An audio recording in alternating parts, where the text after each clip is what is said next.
جی سر. اگلا سوال علی بھائی ذرا تھوڑا سا ٹف ہے. آپ اہل سنت کے ہم مشاجرات صحابہ جب بھی ڈسکس کی جاتی ہے وہ اس کو ٹوٹلی کہتے ہیں کہ یہ حرام ہے. اگر کوئی منصف مزاج آدمی بھی ایسی کوئی گفتگو کر دینا تو وہ رافضی ہو جاتا ہے فوراً. اچھا یہ پہلے ہوتا تھا، اب نہیں ہوتا. جب تک ان لوگوں نے کہانیوں پہ امت کو رکھا ہوا تھا نا، اس وقت تک یہ معاملات ان کے چلتے رہے. انہوں نے امت کو یہ بتایا ہوا تھا کہ تاریخ کی کتابیں بغیر سند کے جمع کی گئی ہیں، اس میں مشاجرات صحابہ کے بارے میں ایسی ایسی باتیں، یعنی مشاجرات صحابہ یعنی صحابہ کرام کے جو آپس میں اختلافات ہوئے ہیں، تو ایسی ایسی باتیں اس میں رافضیوں نے ڈال دی ہوئی ہیں کہ وہ بیان نہیں کرنی چاہیے. جب ہم نے بخاری اور مسلم سے آ کے اور مین سٹریم کی اہل سنت کی کتابوں سے یہ ریسرچ پیپر 5B لکھ کے 200 احادیث جمع کی ہیں نا اور مشاجرات صحابہ پہ حدیثیں بتائی ہیں، تو اب ان کو ہاتھ پاؤں پڑ گئے کہ یہ مشاجرات صحابہ تو بخاری مسلم لکھ کے گئے ہیں. اگر مشاجرات صحابہ ڈسکس کرنا رافضیت ہے تو سب سے بڑے رافضی تو بخاری مسلم ہے. اور اتنی سخت باتیں ہیں بخاری مسلم میں ہی. باقیوں کو تو چھوڑ دینا، باقیوں کو تو یہ یعنی صحیح کو بھی ضعیف کرنے کی کوشش کر دیں گے. میں کہتا ہوں صرف بخاری مسلم کی جو میں نے حدیثیں 5B میں لکھی ہیں نا، یہ صرف اپنے ممبروں سے یہ حدیثیں بخاری مسلم کی بیان کر دیں، وہ بیان ہی نہیں کر سکتے. مشاجرات صحابہ ہیں تو پھر امام بخاری امام مسلم نے مشاجرات صحابہ کو ڈسکس کیا، وہ کتمان حق نہیں کرتے تھے. اس پمفلٹ کا آغاز ہی میں نے اس سے کیا ہے، سورۃ البقرہ کی آیت نمبر 159 اور 160. ان الذين يكتمون ما انزلنا من البينات والهدى من بعد ما بيناه للناس في الكتاب اولئك يلعنهم الله ويلعنهم اللاعنون. بے شک جو لوگ چھپا لیتے ہیں ان ہدایت کے روشن دلائل میں سے جو ہم نے لوگوں کے لیے بیان کر دی ہیں، نازل کی ہیں، اور لوگوں کے لیے ان کو بیان کر دیا اپنی کتاب میں، ان پر اللہ کی لعنت ہے اور تمام لعنت کرنے والوں کی لعنت ہے، سوائے ان لوگوں کے، یعنی سوائے ہمارے اور ہم جیسے لوگ. الذین تابوا، جی ہم نے بھی توبہ کی تھی، ہم نے بھی یعنی فرقوں سے توبہ کی. وَأَصْلَحُوا، اور اپنی اصلاح کر لی، اصلاح کی. وَبَيَّنُوا، اور بیان کرنا شروع کر دیا. تینوں کام کیے ہیں. فرقوں سے توبہ کی، 3 طلاقیں دے کے 4 تکبیریں پڑھ کے دفنایا، اس کے بعد اپنی اصلاح کی کہ اب لوگوں کو صحیح بات بتانی ہے. وَبَيَّنُوا، بیان بھی کر دی. فَأُولَٰئِكَ أَتُوبُ عَلَيْهِمْ، ایسوں کی توبہ ہم قبول کر لیں گے. وَأَنَا التَّوَّابُ الرَّحِيمُ، اور میں توبہ قبول کرنے والا مہربان ہوں. اور دوسری حدیث جو یہ تو آیت تھی نا، ترمذی، ابو داؤد اور ابن ماجہ میں حدیث ہے کہ نبی علیہ السلام نے فرمایا کہ من سئل عن علم علمہ، جس سے کوئی ایسی علم کی بات پوچھی گئی جو اسے معلوم تھی، ثم کتمہ، اور اس کے بعد اس نے اس کو چھپا لیا، الجم یوم القیامت بلجام من نار، تو ایسے شخص کو آگ کی لگام قیامت کے دن ڈالی جائے گی کہ تو نے بات کیوں چھپائی. نعوذ باللہ من ذلک. اس میں کئی ایک باتیں ہو سکتی ہیں. میرا ایک کلپ ہے مولا علی علیہ السلام سے متعلق 5 جھوٹ، اس میں یہ کچھ صحابہ کرام کے اقوال بھی لے کے آتے ہیں اور وہ آؤٹ آف کنٹیکسٹ چیزوں کو پیش کرتے ہیں. میں نے سب کچھ اس کی انجینئرنگ کر دی ہے، پر فی الوقت میں صرف حصول برکت کے لیے بتا دیتا ہوں کہ یہ ساری حدیثیں جو میں نے جمع کی ہیں وہ ہماری اہل سنت کی کتابوں میں سے ہیں. اور ایز اے ٹاپک اگر آپ دیکھیں تو امام بخاری امام مسلم کے استاد ہیں امام ابن ابی شیبہ، المتوفیٰ 235 ہجری. مسلم شریف میں 1500 حدیثیں آؤٹ آف 7563 امام ابن ابی شیبہ سے.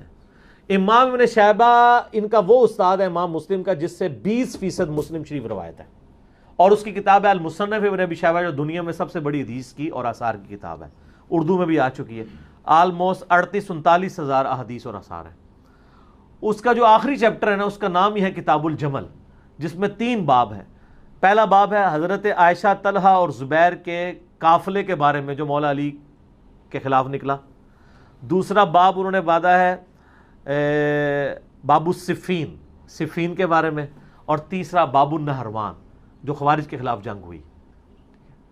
تو وہ تینوں جنگیں، حضرت معاویہ کے خلاف جنگ صفین، خوارج کے خلاف جنگ نہروان، اور عائشہ، طلحہ اور زبیر رضی اللہ عنہم اجمعین کے ساتھ جو جنگ ہوئی مولا علی کی، جنگ جمل، ان ساروں کے اوپر 187 احادیث اور اثاروں نے جمع کیے ہیں اور باب بنا کے کیے ہیں.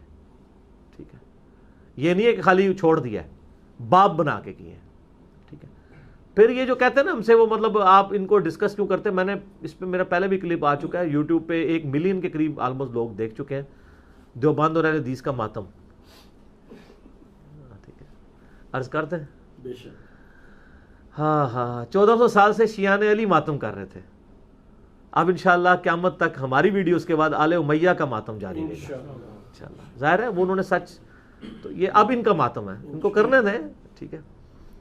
تو وہ جو ماتم والی کلپ ہے نا، اس میں نے بتایا تھا کہ ایک زمانہ تھا جب ہم لوگ چھوٹے تھے، میری اس وقت آلموسٹ 41 پلس ایج ہو چکی ہے.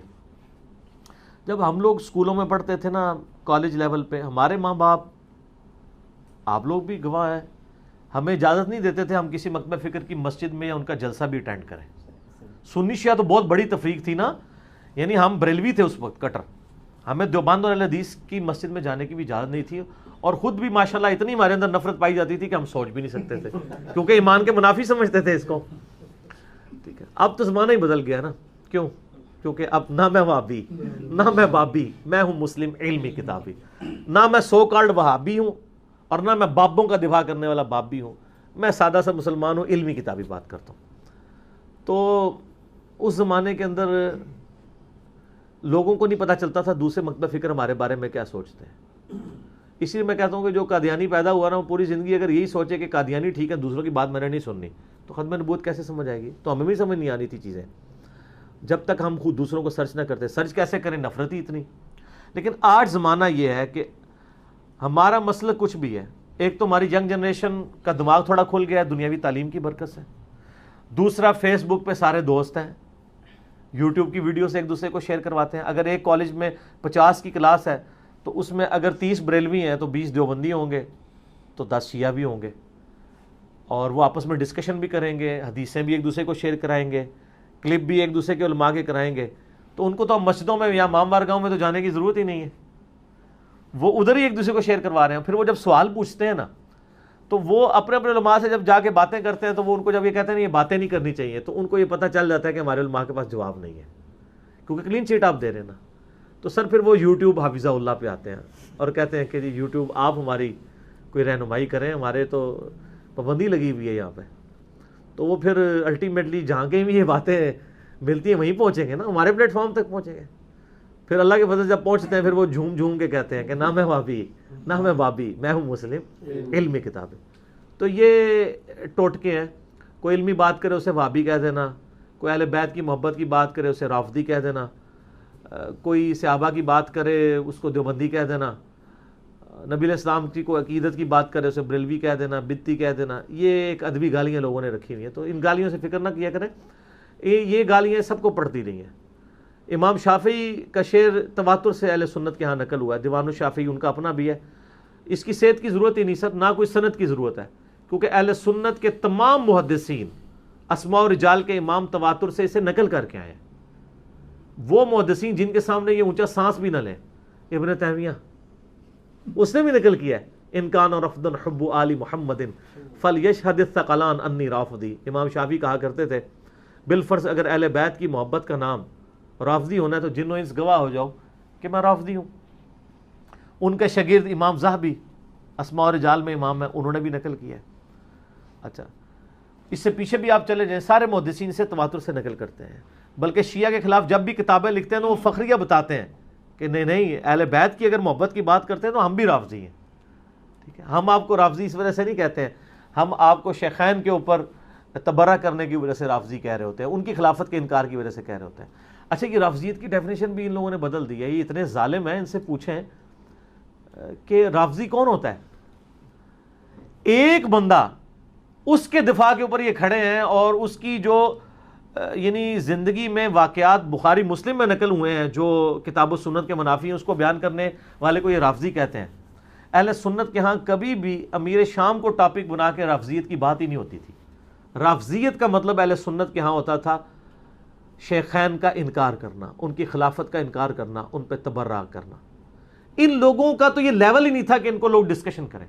یہ ڈاکٹر طاہر القادری صاحب جن سے میں بہت اختلاف رکھتا ہوں، ان کی بات یہ بالکل ٹھیک ہے کہ اہل سنت کے ائمہ صدیوں سے امیر شام معاویہ ابن ابی سفیان رضی اللہ تعالیٰ عنہ کا دفاع یہی کرتے آ رہے تھے کہ یار انہوں نے بغاوت کی، ان پہ لعنت نہ کرو، ان کو فاسق نہ کہو، ان کو کافر نہ کہو، چھوڑ دو، ٹھیک ہے ان سے غلطی ہوئی. ڈیفینسو موڈ میں رہتے تھے. یہ فضائل معاویہ کانفرنس تو اب شروع ہوئی ہے نا، یہ کہتے ہیں 5B کہاں سے آ گیا. سر یہ وہیں سے آیا جہاں سے فضائل معاویہ کانفرنس آ گئی ہے. اگر فضائل معاویہ کانفرنسز پہلے ہوتی تھیں تو پہلے 5B پہلے ہی آ جانا تھا. یہ 5B آیا ہے اسی لیے ہے, تسی کٹایا ہے, ٹھیک ہے نا. خلافت و ملوکیت کہاں سے آئی تھی؟ مولانا مودودی نے خلافت و ملوکیت کب لکھی؟ جب خلافت معاویہ اور یزید کتاب لکھی محمود احمد عباسی نے, جو منکرین حدیث تھا اور محدثین سے بغض رکھتا تھا, اہل بیت کا دشمن تھا, اس کے جواب میں 1967 میں مودودی صاحب نے خلافت و ملوکیت لکھی ہے. ہم نے بھی یہ جو ہے ناسبیوں کے رد میں لکھی ہے. ناسبیت تو مجھ سے پہلے دنیا میں پائی جاتی تھی, ان کو کوئی نہیں کہتا. ڈاکٹر ذاکر نائک نے 2009 میں جب فتنہ اٹھایا, میں ان کی بڑی عزت کرتا ہوں, لیکن ان کو کسی نے نہیں سمجھایا. ہم نے جب جواب دیا ہمیں سمجھانے کے لیے, سارے یہ باہر آ گئے, کیونکہ ان کو پتا تھا وہ ایک ٹکٹ میں 2 مزے کرنا چاہتے تھے کہ ڈاکٹر ذاکر نائک جو کچھ کر رہا تھا وہ وہی کر رہا تھا وہ جو چاہتے تھے.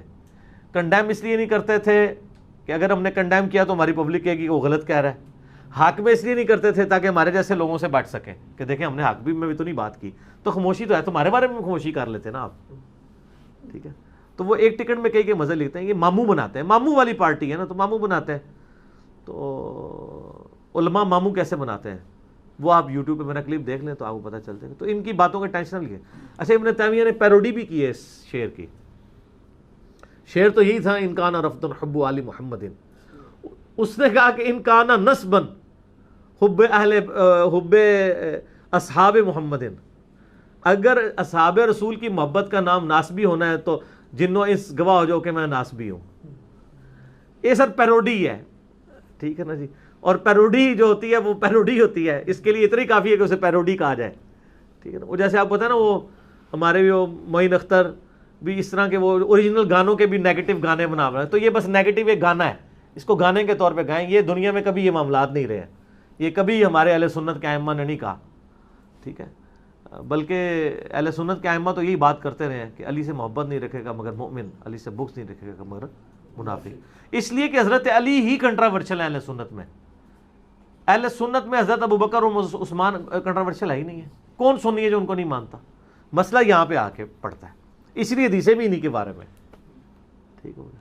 اور وہ جو حدیث ہے طبرانی کے اندر تو مرفوع روایت تو کمزور ہے, لیکن جو موقوفاً روایت فضائل صحابہ احمد بن حنبل کی کتاب میں ہے کہ اے علی تیری وجہ سے 2 فرقے, نبی الاسلام نے ان سے یہ بات کی تھی, اور حضرت علی خود اپنے بارے میں کہہ رہے ہیں کہ میری وجہ سے 2 فرقے گمراہ ہوں گے, ایک میری محبت میں غلوف کر کے, ایک میری دشمنی میں غلوف کر کے.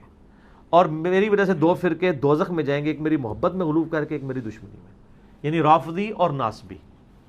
ہمیں صرف رافضیوں کا بتایا گیا تھا, ناسبیوں کا بتایا اس لیے نہیں گیا تھا کہ جو بتا رہے تھے وہ خود تھے, تو انہوں نے کیوں بتانا تھا؟ جب کوئی پوچھ رہا تھا وہ کہتے تھے وہ خارجی ہوتے تھے نا, وہ ہیں. تو خارجی تو سن نسائی میں حدیث ہے قیامت تک رہیں گے. آج کی دن خارجی وہ یہی لوگ ہیں, حضرت علی کے نام سے چڑھتے ہیں, ٹھیک ہے. جو دفاع کرنے والے ان کو رافضی کہنا شروع کر دیتے ہیں, ٹھیک ہے. تو یہ ان کا وتیرہ تھا. تو اب ویسے آپ کو کہتے ہیں جی کوئی یہ کو قیامت دن پوچھا جائے گا سوال, یہاں تو جنت اور دوزخ کا فیصلہ ہو رہا ہے, سر پوچھا جائے گا. المستدل حاکم میں صحیح سند کے ساتھ ہے, شیخ زبیر صاحب نے بھی صحیح کہا, شیخ البانی نے بھی صحیح کہا, امام حاکم نے بھی صحیح کہا, امام زابی نے بھی صحیح کہا کہ نبی علیہ السلام نے فرمایا اگر کوئی شخص مقام ابراہیم اور حجر اسود کے درمیان پوری زندگی نمازیں پڑھتا رہے اور روزانہ روزہ بھی رکھتا رہے, لیکن اللہ سے اس حضور میں ملے, اللہ کے حضور اس حال میں پیش ہو کہ اس کے دل میں ہم اہل بیت کا بغض ہوا, تو وہ دوزخ میں جائے گا. آپ کی نمازیں, داڑیاں, شلواریں یہ ساری کی ساری دھری کی دھری رہ جائیں گی, ٹھیک ہے. تو پھر کہتے ہیں نہیں ہمارے اندر کوئی بغض نہیں ہے. بغض نہیں ہے تو اہل بیت اور حضرت علی کی شان میں جب کوئی حدیث شیئر کروائی جاتی ہے تو آپ کو تکلیف کیوں ہوتی ہے؟ آپ چیک کر لیں. میں اگر کوئی کہتا ہے نا میں یہ ایسے ہی باتیں کر رہا ہوں, آپ بریلوی, دیوبندی, اہل حدیث تینوں کی مسجد میں اگر کوئی وائٹ بورڈ لگا ہوا ہے, نہیں لگا تو چارٹ پہ آپ یہ بڑی سی حدیث لکھ کے لگا دیں, علی سے محبت نہیں رکھے گا مگر مومن, علی سے بغض نہیں رکھے گا مگر منافق. تو شام تک وہاں پہ گڑبڑنا شروع ہو گئی تو سر میں اپنی ویڈیوز ڈیلیٹ کر دوں گا. لو چیلنج ہے, میری ویڈیو تو تھوڑے بزرگوں کو نہیں ڈیلیٹ ہوئی, یوٹیوب حافظ اللہ نے تو نہیں کرنے دینی, میں خود ڈیلیٹ کر دوں گا اگر جھگڑا نہ شروع ہو, اسی وقت ہو جائے گا. اور اب اس کا وائس ورسا کہ اگر آپ یہ حدیث جعلی بنا کے لگا دیں کہ حضرت ابوبکر, عمر, عثمان سے صرف مومن ہی محبت رکھے گا اور ان سے بغض صرف منافق رکھے گا, 1 سال تک بھی لگی رہے کوئی انڈر ڈسکشن چیز آئے گی نہیں. یہ ہم تو پریکٹیکلی کر چکے ہیں. اگر آپ کو یقین نہیں آپ کر دیں, میں کہتا ہوں یہ تو بہت ہے, آپ ٹیکسٹ پہ بیچ کے دیکھ لیں, تو پھر ہم وہی جملہ بولیں گے, مسئلہ یہ نہیں ہے کہ آپ انکاری ہیں. ہم کب کہتے ہیں آپ انکاری ہیں؟ آپ اقراری کوئی نہیں ہے, ایک ٹکٹ میں کئی مزے کر رہے ہیں. ٹھیک ہے نا, ٹھیک ہو گیا.